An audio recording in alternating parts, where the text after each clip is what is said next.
We are students of Agastya International School. We are studying in 11th science. આજે આપણે brown ring ટેસ્ટનો અભ્યાસ કરશું.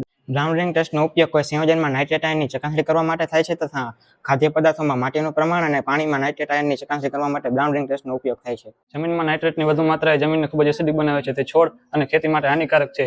પાણીમાં જો નાઇટ્રેટની માત્રા 10 મિલીગ્રામ પ્રતિ લિટર કરતાં વધી જાય તો તે પીવા યોગ્ય નથી. સૌપ્રથમ આપણે એક ટેસ્ટ ટ્યુબ લેશું, તેમાં આપણે નાઇટ્રેટનું મિશ્રણ લેશું.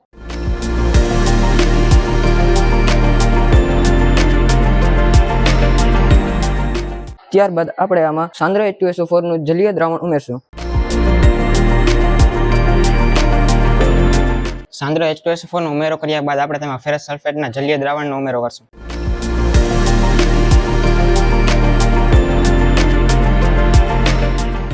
હવે આ ફેરસ સલ્ફેટના જલીય દ્રાવણનો આપણે કસનળીમાં ઉમેરશું. ફેરસ સલ્ફેટનું જલીય દ્રાવણ ઉમેરવાથી દ્રાવણમાં એક સ્તર બનશે.